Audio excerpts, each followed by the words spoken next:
Hello, everyone. I'm Akash Patel, and I will be facilitating the next session.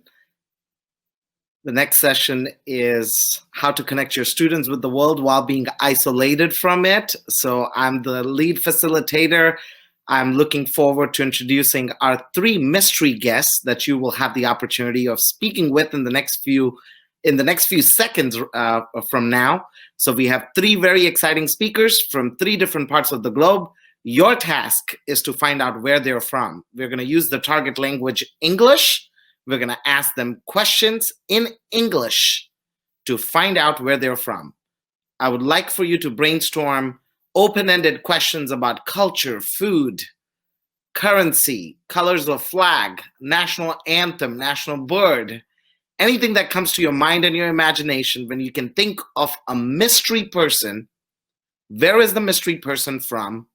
And we're going to be playing the first 15 minutes of Mystery Hangout, followed by me walking you in today's session on how you too could introduce your students to people from all over the globe, live and for free. So let me bring on our three guest speakers for today. Victor, I will not tell you their last names for the sake of the game, which is a mystery hangout. So we have Victor first, followed by Florencia and Elissa. Hi, Victor. Hello, everyone. Hi, Elissa, and hi, Florencia. Hi. All right, guys, are you ready for the mystery hangout with our visitors from literally, we have folks from all over the globe playing mystery hangout with us this afternoon. Certainly, we would love to get to know you after they have figured out where you're from. Okay? So let's just start with the question: how are you today? Describe the weather in the place you are around. How do you feel today? Well, we can start all the questions with Victor, followed by Elissa and Florencia. Doing great, Akash. The weather in a place which the guest will be guessing today is getting pretty cold. And, sometimes it's a mixture of snow and rain, and it's all together. You can never guess. It's just a matter of luck. But things are definitely moving towards, colder part of the spectrum. Elissa? Pretty cold and windy today over here. It's like, continental winter. And Florencia? Oh, here is really hot. I think it's going to rain because it's like so hot. It's so warm here. We are almost in summer, so yeah, the weather is like all every day is with sun and all those things. Yeah, such a wide diversity of weather and how you guys are feeling today based on the weather. Where I am at today, it's the onset. I think it's the onset of winter. It's starting to get chilly. It is cold. No wonder I have a jacket on. I wish I was out there, Florencia, where it's warm and beautiful. I'm not a big fan of cold weather, but oh well. So let's get started with our mystery hangout. We have some questions in the comments that I'll be following. And we are going to ask you some questions to find out where you're from. The activity is going to take 10 to 12 minutes. We'll ask you multiple questions. And then we'll see if any of our guests in the chat can figure out where you're from, okay? So, Victor, the first question is, what is the typical food in your country? It's a great question, Akash. We like to eat, and, typically the food consists of different sorts of meats and vegetables. It's very traditional, I would say, nothing exotic, nothing special. But at the same time, I will tell that the northern you move in the country, more meat you get in your diet balance just because of the temperatures. And clearly people need to eat more meat to stay warmer. At the same time, southern you move in the country, the diet consists of more vegetables because those regions are much warmer. And as for some of the typical dishes, I'm not going to tell you their, certain names because you'll definitely guess. But let's say pierogi or blini is a few of very famous dishes, very well known in the country. Perfect. Thank you, Victor. Elissa? Yeah, so I'm going to represent two countries. In my original original country, we have a special dish, and I don't want to give the name either because that might help too much. Made with like kind of semolina with a stew of vegetables and meat, or chicken. And in my country where I grew up and was educated, we're really known for everything related to fries, steaks, and cheese. Florencia? Well, I don't want to give the name either, but I don't know how to explain because here we eat a lot of meat. We eat like every piece of the cow, every meat of the cow, and like we always do like barbecue, but we don't say that like that here. And here where I live, some typical food, it was, I will say, locro. I don't know if you can guess because that's so typical from here, from Salta where I live. Terrific. That's from the province. It's locro, right? Okay. Yes. So, and I want to remind our teachers, our viewers, our educators, educational leaders, you guys are all global citizens. I want you to be in the shoes of a student from rural United States or a rural part of some country around the world, or an inner city student who has not had the opportunity to travel to, let's say, India, where my family's from. So in my country, Florencia, unfortunately, we do not eat any parts of the cow. So it's strange. Even the Catholics or the Christians and the Muslims, they can't eat cows in my country, unfortunately. But well, speaking of food, our second question, we've got another question. In your country or the city where you're from, how do you commute to school or to work? Like, do you use public transportation? Do you use a car? Like, what's the best way to commute to school or work? So most people use public transportation just because city center from the place I'm from is extremely populated, and especially in the mornings and evenings, you hit huge traffic jams. I don't know if we can compare, but those jams are often compared to LA traffic or maybe some of the big Asian metropolitan areas traffics. So therefore, most people choose subway system, which is I'd say one of the biggest subway systems in the world. And at the same time, buses. I've always commuted to my school using the bus. Sometimes you hit human traffic jams too, but it's. Do you have a good metro system? Yes, the metro system is very well developed, and I would say this is one of the. I can clearly say this is the most beautiful metro system in the world, because sometimes you can say that every different station looks like a museum. And that's true because the stations have different statues, obelisks, and paintings all over the walls, which represents country's national history, some traditional holidays, and other very traditional things for this country. Terrific. Alyssa? I think most of students walk to go to school in both of my countries, no matter how close or far the school is located. Where I grew up, there are many schools because it's an urban area, so we were walking, and if it was too cold, we could take public transportation. But that was mainly the most means of transportation we were using. Florencia? I would say the same. Like, public transport here is really used because here, you don't have a space for cars. I mean, like schools and for example, my university is really far from here, so I need to go to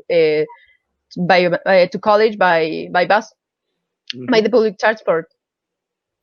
If you have a national sport or a national animal, what is it? Victor? So the most popular sport, there are a few of them, but very widely played and widely loved are football, as we call it, not soccer. And also ice hockey, I would say one of the very popular ones. And as for when it comes to the national animal, well, I think the mostly known animal is a bear, but it's arguable. Yeah, I've never seen bears in my country. Alyssa?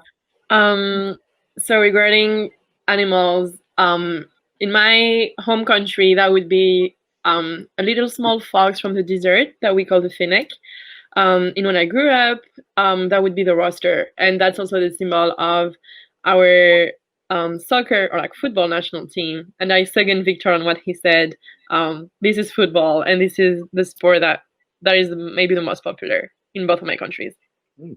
I am Bazuvik. Florencia, do you have something in Yeah, common? here, like soccer is like the religion of my country. So Oh, since you mentioned religion, let's talk about the predominant religion in your countries.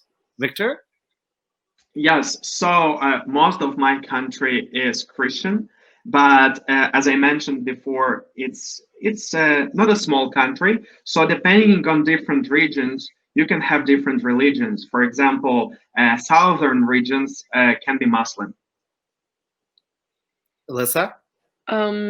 Where I was born, I think 99% of the population is Muslim. The state is also Muslim and follows like the Muslim rules and traditions. And where I grew up, it's a really secular state that rejects religion, and there is a mix of everything, but most of the population, I think, they're agnostic or atheist. Florencia? here, like, I don't know, there's a lot of culture here, but I think that the most, like, I don't know, I went to a Catholic school, and I'm going to a college that it's also a Catholic college. But here, yeah, I think it's like the Catholic school, like the Catholic religion. Is the dominant religion in your country. Yeah. So just to get a little cheesy here, can any of you sing a little bit of your national anthem? Okay.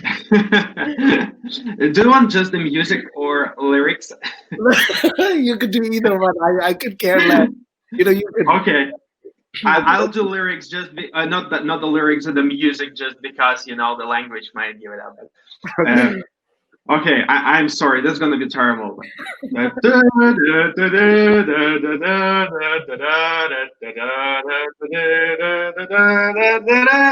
Okay, that's enough. Awesome, bravo, that was awesome. All right, what about you, Alyssa? That was great. Should I do both? Because that would be really horrible to hear. I'm really sorry in advance. So the where I was born, that would be with the lyrics, because that's really important. قسما بين زينة الماحقات تدن تدن. And when I grew up and educated, and I'm sure that most of you will recognize it because you hear it in every soccer game. It's Allons enfants de la patrie, le jour de gloire est arrivé. That's awesome. Thank you, Alyssa. Victor, great job. How about you, Florencia? You want to give it a try? I don't know. I would say like a phrase. Sean eternos los laureles que supimos conseguir. Ah, awesome. Well, you at least shared some lyrics from that, okay? So to help our, I see the comments, oh gosh, this is full of, a lot of folks are loving it. They love the way you sang or shared the lyrics from your anthem. So thank you so much. All right. So you see, teachers, this is something that would be such a neat opportunity for you to connect your students with real people, so they can make these lasting connections. You can inspire empathy, cross-cultural understanding, global citizenship. And especially if you're from the United States, you can teach your students to be so grateful for everything they have in this country. And to be grateful and to value education, because a lot of folks around the world are struggling right now in the COVID-19 crisis. And the United States is fortunate that every kid in most of the communities that I know, or the communities that I work in Texas, have the opportunity or the access to a computer and Wi-Fi or hotspot. I know that may not be the case in some communities in other parts of the world or in other parts of the United States. All right, for let's see the time. I may ask 2 or 3 more questions of you guys, okay? So the next question is, what is the currency in your country? Okay, the currency is called ruble. I'm not saying the first word. And as a little add-on benefit and a hint, compared to US dollar and euro, the currency really fall down. It was much stronger before 2014, and for certain political and economic reasons now, it almost doubled in price compared to US dollars. So to get $1 US, you pay twice as more as you used to pay before 2014. Okay. My first country, the currency is called the dinar, followed by like the adjective related to the country. And where I grew up, so it's part of the European Union. We founded the European Union, so we use the euro. Terrific. Florencia? We use the peso, but here now that peso it's meaningless. Because of inflation? Are you trying to say that? Yeah. Yeah. I have a bill, like, if you want, I can show you. We would love to see. If anybody has access to their currency, kids love seeing the currency. That's our national animal. We have all the national animals in our bills. Jaguar, but it's not a jaguar, right? A jaguarete. Oh, jaguarete. That's the little mini version of the jaguar that looks like a jaguar, but the mini version. Yeah, it seems like a jaguar, but it's not. Yep, it's quite a beautiful animal. A beautiful animal. Definitely. So another question would be, what are the colors of your flag? I know this will give it away to a lot of our folks in the audience. But again, we have to remember we're speaking to a group of very multicultural global citizen folks from all over the globe. So by now, a lot of them have already guessed in the chat. Some did a good job. I thought Alyssa's was going to be the hardest. Yes, Cynthia, and to the rest of the folks, like right after this mystery hangout, I'll be leading you through a 25-minute presentation on how you could do the same thing in your classrooms. So please don't worry about it. I'll certainly be sharing information. And we have right now registered 1,200 volunteers from over 100 countries that could seriously be in your classroom for 20 minutes of sparking empathy. What a neat opportunity for your scholars to travel the world without leaving the classroom, especially during this time when opportunities like study abroad are unheard of because of COVID-19. And opportunities like study abroad are not accessible to a lot of our kids because they don't have the resources to travel. So the colors of your flag, we'll start with Victor. Okay, so the modern flag of my country is white, blue, and red. However, before 1991, the country used a different flag, which was completely red. And I'll stop here. All right. Alyssa? So where I was raised and educated, the flag has 3 stripes: blue, white, and red. And my home country is green, red, and white with a star and a crescent. And a crescent. That might be the hardest one for our audience. Okay, Florencia. Mine is very simple. It's like a light blue and white with a star. Celeste y blanco. Con el sol. Yeah. With the sun. With the sun. All right, I'm looking at the chat. A lot of folks have already started guessing. So I do see somebody already guessed. Flor, you're from Argentina. Is that right, Florencia? Yeah. And let's see, anybody else? Victor, are you from Russia? They all were talking about the metro system in your country. So there's all these comments. It's certainly, somebody had a comment in there. Victor certainly cannot be from New York if the metro system is the nicest. That's a great point. From New York. That's right. You got that right, David. He's not from New York. And Jeremy, no, Alyssa is not from Pakistan. That's another flag in an African country with a crescent. And I think Donna did a good job right there. She has it there. She said Algeria. Is that right, Alyssa? And the other country is quite obvious. I think I have it right here. It is. Oh, you've got anything behind you? Any artifacts? That's the book, yep. Yep, there you go. Alyssa is from Algeria and raised in France. You got that right, Aziz. So thank you so much for participating in this mystery hangout. I want to give our guests a little bit of time So each of them can introduce themselves, because I want to share with our audience today that our volunteers are working professionals. They give their lives to something that they're so passionate about. Like they're either university students, they're professionals, they're scientists, doctors, lawyers, teachers, reporters, they're researchers. They are passionate about something. And I want to make sure that before you say goodbye to these very fine people, you get an opportunity to connect with them and just find out who they are. So we'll start with Victor. And Victor, if you could just share with our audience we have folks from over 40 countries today logged in. So if you could just say hello to them and maybe give out your Instagram handle while you say goodbye to everybody. Hello, everyone. Thank you. That was really fun. And yeah, I can read the comments. A lot of you really made the great guesses. As you know, my name is Victor. Last name is Oleynik. That's actually Instagram handle as well, victor.oleynik.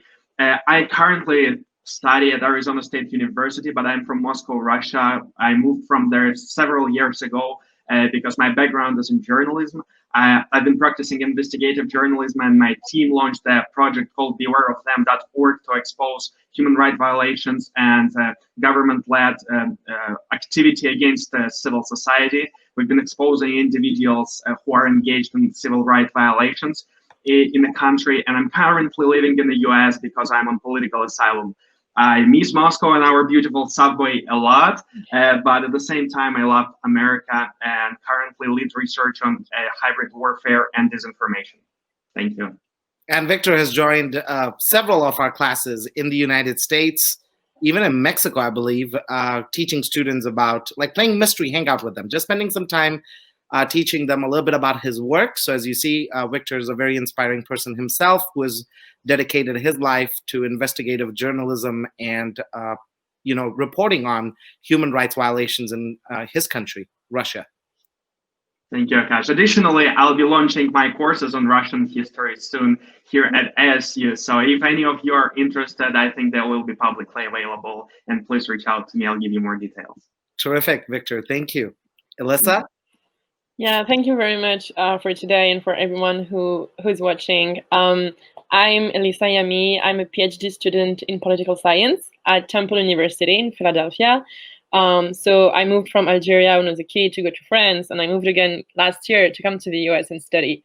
I'm really grateful for everything that Happy World Foundation is doing. I'm having a lot of fun with students in different classrooms, and I know how important it is to study abroad and how important it is to encounter other cultures that people do not see in their daily life. So I really encourage every one of you to try to have this insight in your classrooms. That's something I would have loved to have when I was a kid, but my travels helped me to discover cultures in another way.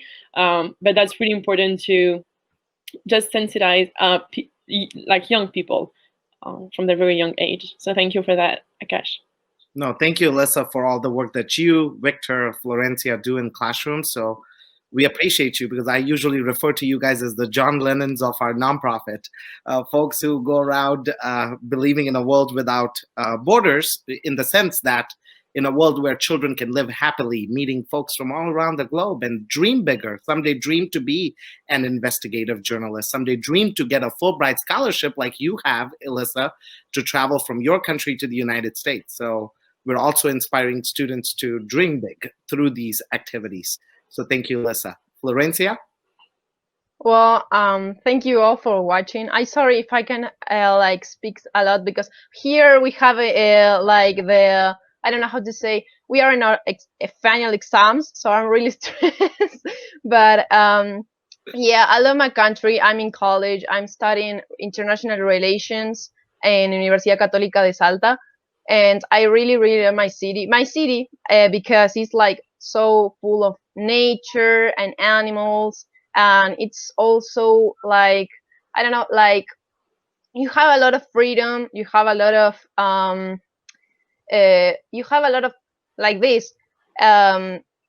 these experiences, and I don't know, I love to do this because I'm trying to improve my English, because here it's really expensive to study English, and that And yes, for Florencia, it's quite a two-way street because she has recently been working with classrooms in Chicago, classrooms in Colorado, in Texas, Oklahoma, Wyoming, California that I can think of.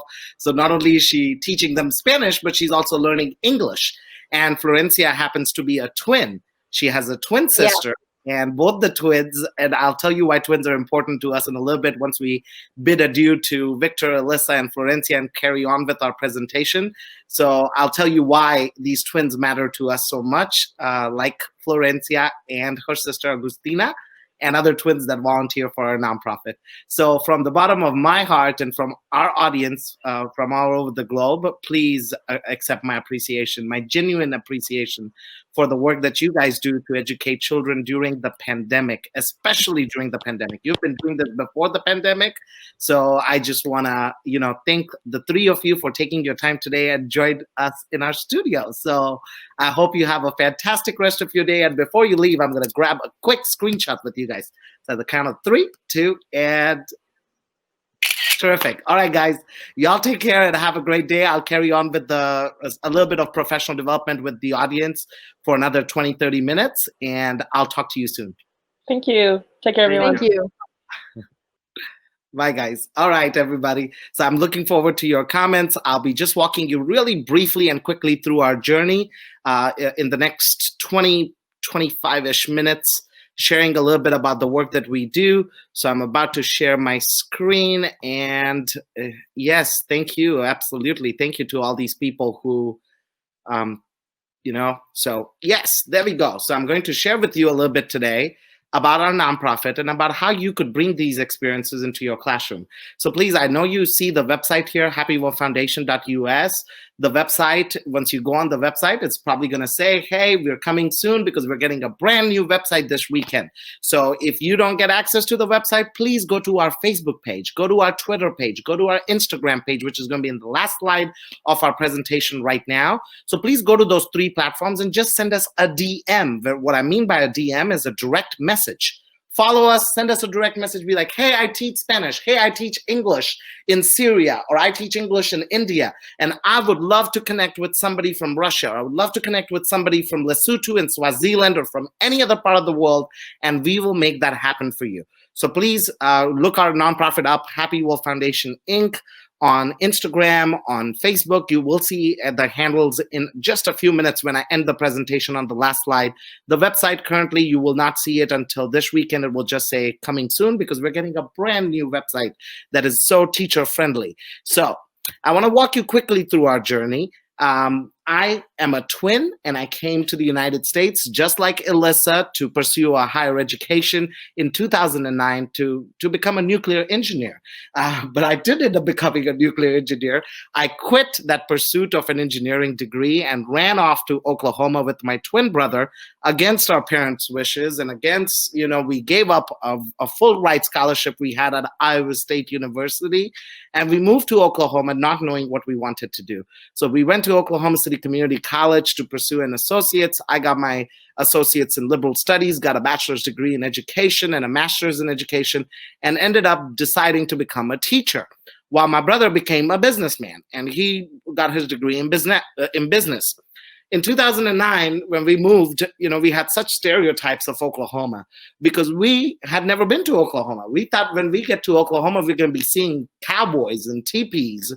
And to our surprise, we didn't see any of that. And, Oklahomans had stereotypes of us. They're like, oh, these guys are from India. And then, these adults would strike these conversations with us and be like, oh, so you're from India. I bet you can see elephants in the streets in India. And I would often want to joke and tell them, yeah, you sure can see elephants in the streets. Depends on how much you've been drinking. I did not say that to them. But that brings me to the idea, that we all have stereotypes. I had stereotypes of Oklahoma. Oklahomans had stereotypes of me. But we can dispel these stereotypes with dialogue, with anti-bias education, with what you just experienced in 15 minutes could help fight bigotry and prejudice. And I have to remind our educators of today that we have a greater task than teaching the content, than teaching the standards. Our task is to help children to be the global citizens of tomorrow, to help them champion the Sustainable Development Goals to help them become the global citizens so they can fight bigotry and prejudice in a world full of racial injustice and prejudice. So this is such a beautiful and a peaceful and a non-violent way of promoting peace in your classrooms. So the journey began in 2014 when I graduated with my elementary education degree. I traveled the state of Oklahoma during my student teaching semester, teaching in rural communities of Oklahoma where children had never seen a brown guy like me in a small town of 200 people. So I had such a blast teaching children about my experiences of working with elephants, making poo-poo paper. Yeah, you heard that right. Poo-poo paper is real. One elephant gives you about 200 sheets of paper per day. The elephants don't eat Russian food or Argentinian empanadas, or they don't eat burgers and fries. They eat grass, so you can wash their poop and turn it into paper.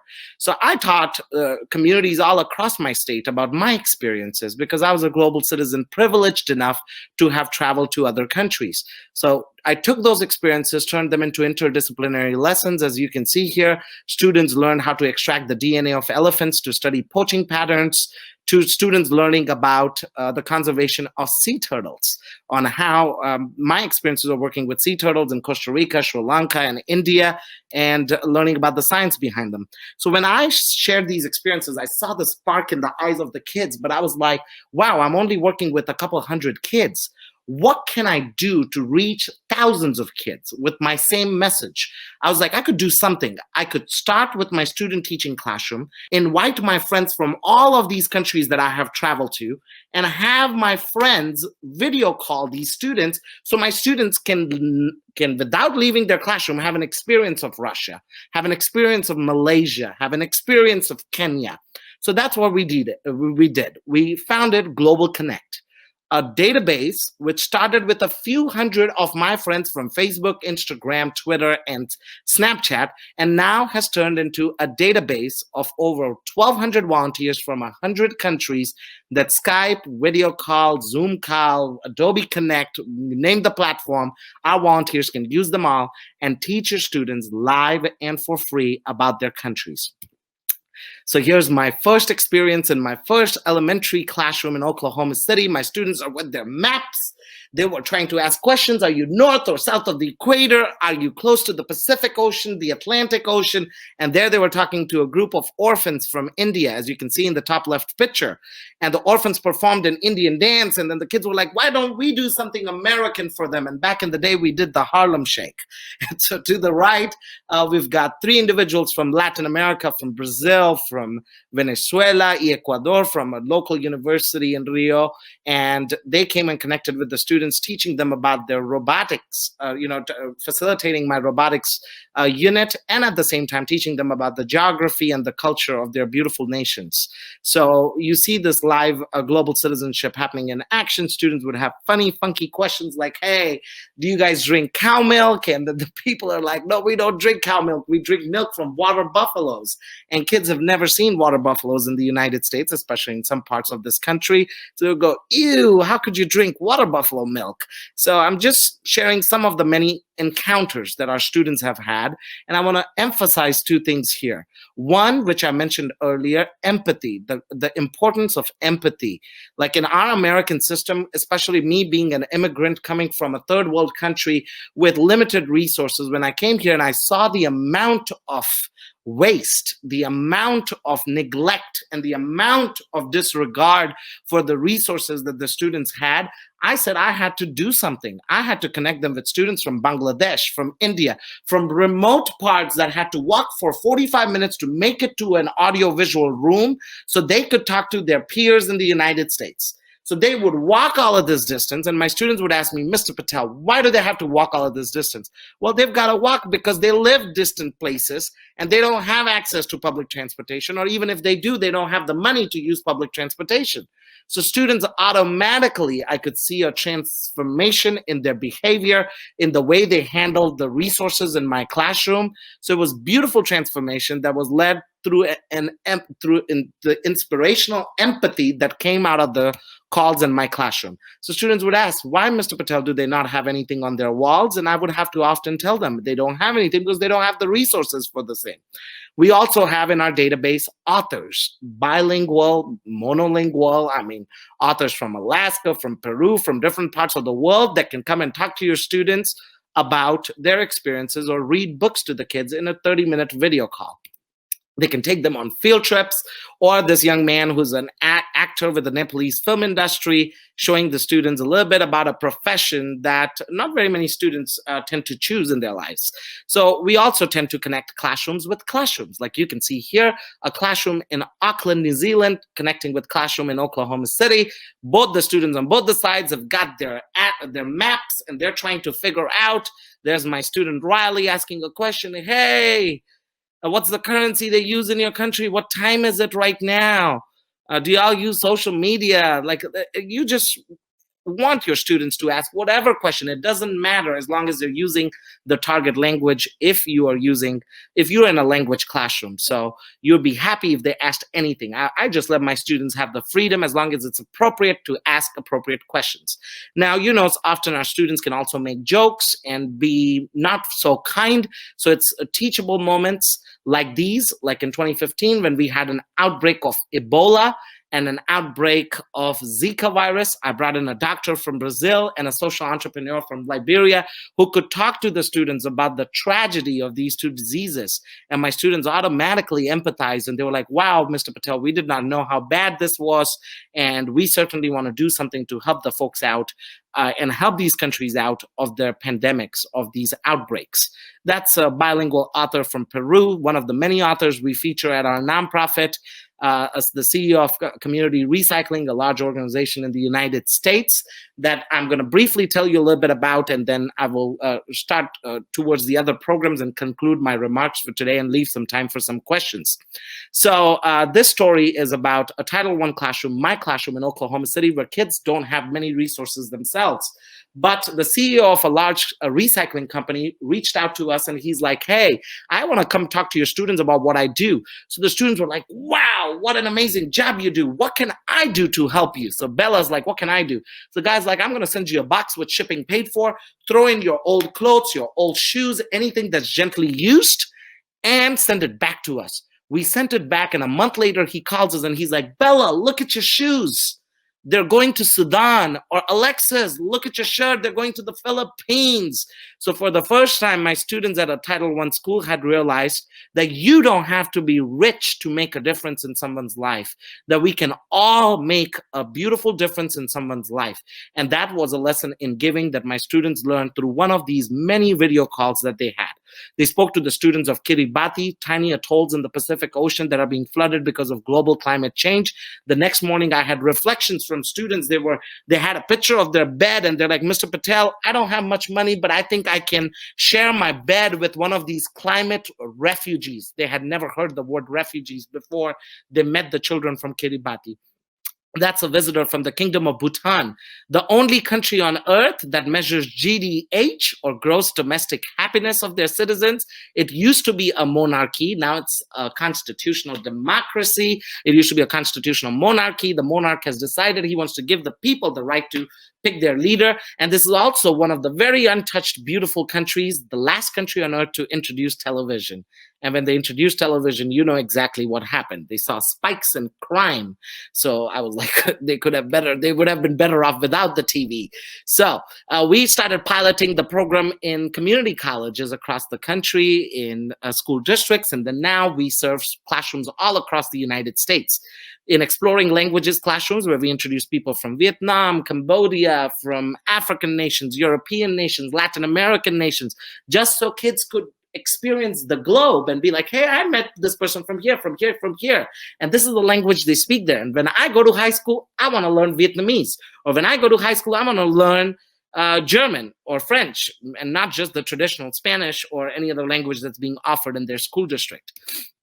We have field trips. And even right now, in the middle of the pandemic, our folks will wear their mask.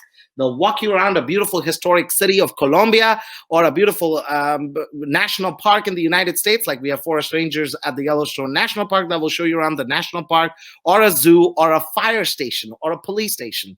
So you just have to message us, send us a DM on Facebook, Instagram, Twitter, and we will get you started as soon as tomorrow. So if you want somebody to connect with your classroom tomorrow, I've got quite a few volunteers available. So just reach out to us at the next few slides when I show you our social media handles. So these are just some of the many encounters our students have had. Students in San Luis Potosi connecting with students in Dallas, Texas. And you see here, there's another set of twins on the bottom. And just the joy that you can see, it feels like a portrait or like a real painting, but this is a real group of students in a live video call with a group of students in Dallas that just had so much fun after sharing cultures and the way of life and the way school is done in their countries. The second program we have at our nonprofit is International Days. This is a program that we only offer in our geographic regions.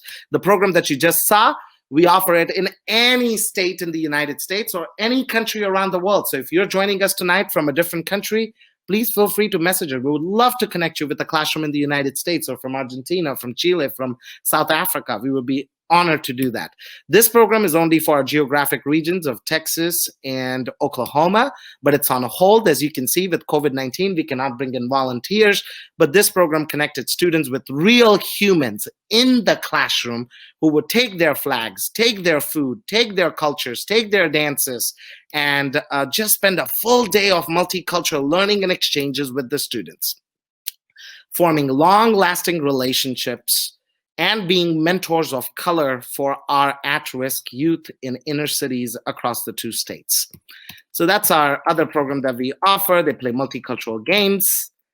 And then we could turn that program into a school-to-college pipeline initiative, pairing at-risk youth with our international student volunteers who are career-bound that will stay with them and check in with them every week of the semester.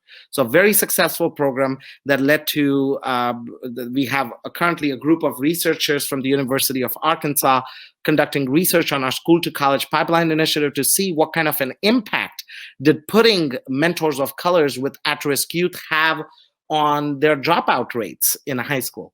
So beautiful program. Another program we have is Global Ambassadors Leadership Institute that is open to students and adults and professionals from all around the world. Right now, we are terminating our virtual 2020 Global Ambassadors Leadership Institute.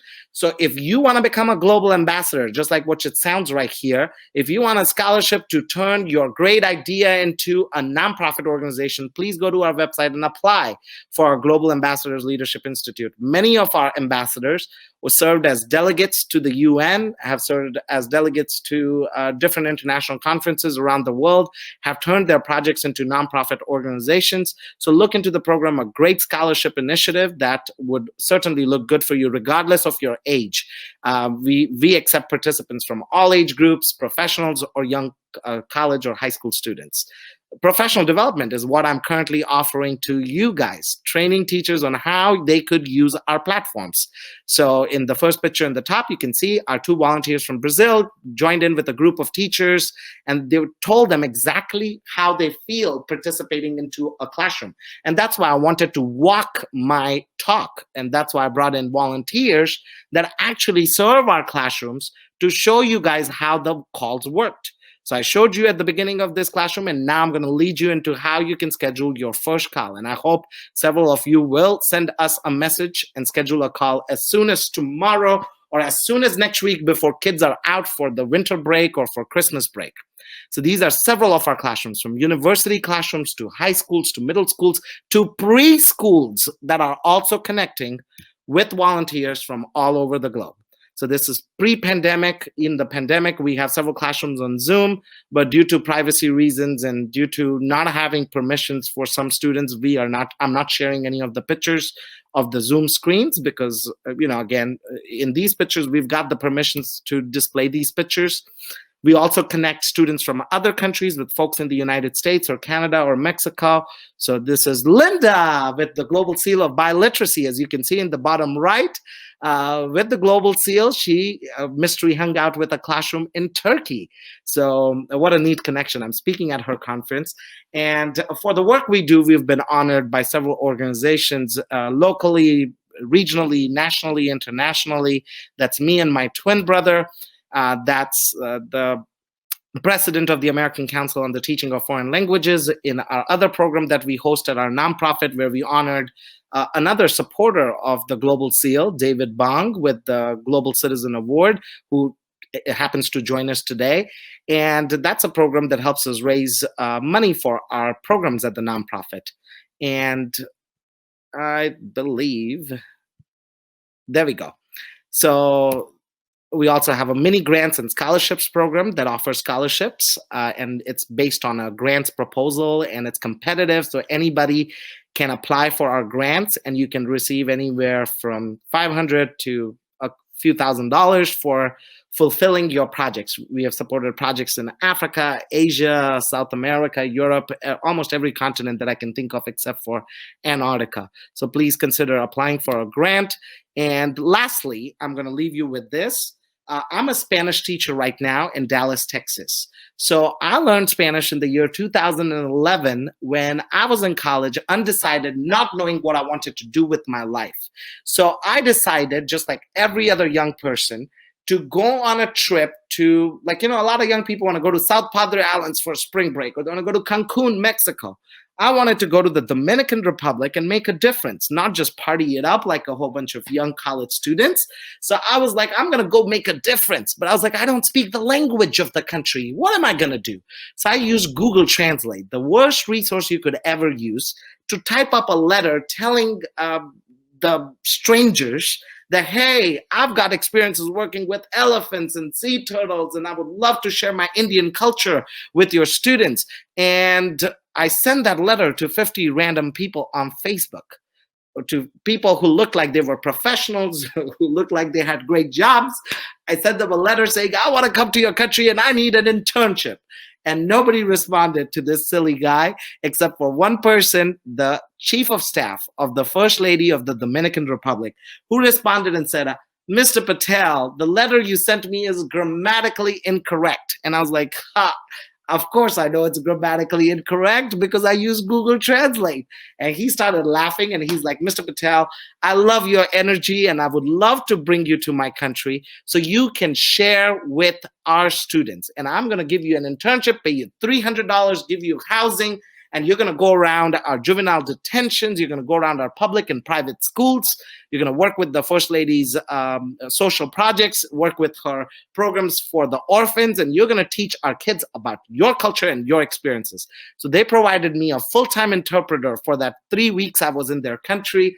And at the end of my stay, the students bid adieu to me at the National Music Conservatory, where they threw a surprise, and I was on the national television dancing merengue with the students. So I felt so much in love with the culture. I decided to come back home, and I made a resolve that I was going to learn Spanish. So when I graduated with my degree in elementary education, with my certification in math, teaching mathematics at the high school level, I was like, I don't want to teach primary students, and I don't want to teach high school students mathematics. I want to teach something way more, I want to teach something cooler. I want to teach Spanish. But how am I going to do that? I don't have a degree in Spanish. So I'd already mastered Spanish by then. I took the exam. I passed the exam in both Oklahoma and Texas, and I became a certified Spanish teacher.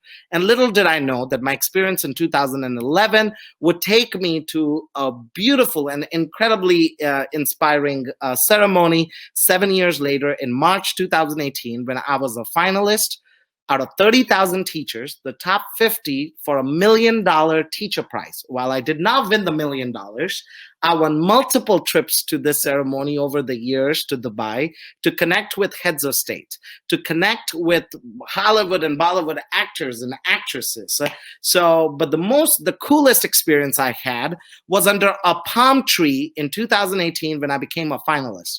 I saw Secret Service agents under a palm tree who were speaking Dominican Spanish, and they were like, "Hola, mi mano, ¿cómo tú estás? ¿Qué lo que?" And I looked at them and I was like, whoa, that Spanish is spoken only in the Caribbean. So I started greeting them in my Caribbean Spanish, and they couldn't believe it that this Indian guy could speak Spanish. And they asked me, where did you learn Spanish? I was like, back in the day, in 2011, I used to be an intern for the First Lady of the Dominican Republic. And they said, you've got to be kidding me. She is right here in Dubai, and she is now the vice president of the Dominican Republic. So the next morning, they introduced me to her in front of the 5,000 people at the ceremony. She hugs me and she writes about me on her Twitter and Instagram, and she's like, this guy is not a pride of the United States. He's a pride of the Dominican Republic. Because he came to our country not knowing any Spanish, and look at how he has mastered it, and now he's spreading and teaching that language to kids in an inner city, at-risk youth in inner city Dallas. So that experience truly changed my life. And then a month later, when I came back from Dubai in April 2018, I lost my twin brother, Happy Patel, to a plane crash in Arizona. So when I lost my only sibling, it was devastating, and I had to come up with a way to honor his memory. Before my brother passed away, I used to run a nonprofit organization, the same nonprofit. It used to be called Global Experiences, because Americans, just like all of us today, got some global experiences from the Mystery Hangout. So I changed the name from Global Experiences to Happy World Foundation. And this was the birth of Happy World when the Oklahoma State Teacher of the Year, my Director of World Languages in Dallas, Amy Anderton, and my very close Guatemalan American friend, Hilda Xavier, we established the Happy World Foundation with the mission of promoting global experiences so all children can live in a happy world free of bigotry and prejudice. And that's exactly what we do now. We've created the Happy Meals program that has distributed over 10,000 meals to the homeless, that was inspired by my students. When my brother died, they fundraised money so they could give it to my family for the funeral, but we gave it back and we matched the funds so that we have now created a Happy Meals program for the homeless. We created a Happy Nonprofit Clinic that has helped over 53 organizations file for exempt status pro bono. So if anybody in my audience wants to start a nonprofit organization, does not know where to start, or is in touch with an attorney who's charging an exorbitant amount of money, we can help you at no cost to start your nonprofit organization, because both me and my twin brother believe in the power of startups and the power of nonprofits to create change in our communities. And of course, because of this involvement, I was invited by President Clinton to speak at his foundation in Little Rock, Arkansas, at the Clinton Presidential Center. I was invited by President Juan Manuel Santos of Colombia, who's the Nobel Peace Laureate, to speak at a panel at the Global Engagement Summit in Dubai, where we spoke on how education is leading to peace. And exactly some of the programs that we do at our nonprofit is fostering peace and cross-cultural understanding in the communities. That's the former president of Costa Rica, Laura Chinchilla, and one of my very close friends, CNN Heroes sister Rosemary Nairumbe of Uganda, who works with us and we work with her to help her students who were victims of the Civil War and were kidnapped as child soldiers and now are being rehabilitated into technical schools across the country that Sister Rosemary runs. And that's my only professor from college who was honored as the Oklahoma Multicultural Citizen of the Year, and I was honored as the Oklahoma Multicultural Teacher of the Year in 2014, just a year after we started our journey of connecting classrooms with people around the world. That's our former governor in Oklahoma, Mary Fallon, honored by also our Texas governor, Greg Abbott, President Bush Sr., and several other organizations, certainly the Oklahoma House of Representatives that honored us with the Human Rights Award before and after the passing of my twin brother, the American Council on the Teaching of Foreign Languages that honored us with the K-12 Innovation in Language Education. And I recently was elected to the National Council of the United Nations Association of the United States of America. And as the chair of the education committee there, my job is to connect classrooms from across the United States and inspire them to connect their classrooms with the United Nations Sustainable Development Goals and to inspire global citizenship, which is what we already do at our nonprofit. So I'm going to conclude my remarks with our information. As I told you earlier today, that our website will not be live. Like, you can still click on the website. It's just going to say it's coming soon, because we are getting a brand new website this week. So that's our website. But please, right now, the best and the easiest way you can get to us is through email or through following us on Instagram, Twitter, or Facebook. So go to Instagram, Happy World Inc., follow us. Go to Twitter, Happy World Inc., follow us. And Facebook would be facebook.com/happyworldus. If you also feel like you're not that tech savvy, you could text me or text the number 405-697-7147. Send us a brief message saying, hey, you're a teacher of this subject in this particular part of the world, and you would like to get started connecting your classrooms. We would be honored. Our turnaround time, in less than 24 hours, anybody who reaches out to us, we connect you with people from all over the globe. So I'm looking forward to connecting with each of you. I am going to now stop screen sharing so I can see for the last 5 minutes if there's any questions that I can answer. So feel free to take a screenshot, because in the next 10 seconds, I will stop screen sharing.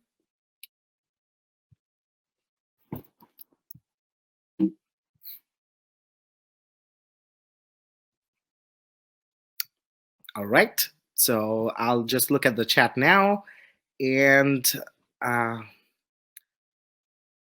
let's see if we have any questions in the chat that I can help answer before our time ends here today. Absolutely, Elizabeth. I'm so glad I ditched the engineering degree. I love doing what I do now, and I would never go back.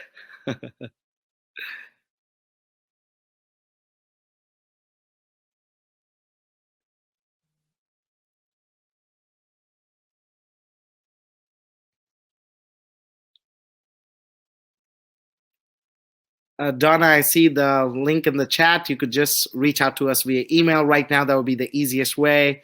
Or you can reach out to us via Facebook, Instagram, or Twitter. The website should be up anytime soon. We're trying to get it sooner than this weekend. It's just that we're getting a very beautiful and a nice new website. Our last website was a little old school. So we're trying to get something that's very teacher friendly. Teachers can literally go in and sign up, and it's very cool. So we're getting a brand new, beautiful website.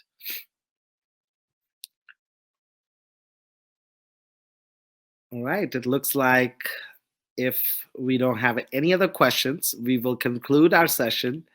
I'm very grateful for all your comments, for your questions, for your incredible questions, because you guys did a fantastic job with the 3 volunteer speakers.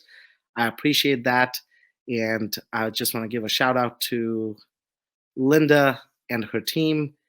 Yes, Sarah, the question is, when you connect a class with a mystery volunteer, is it typically with one other person, or...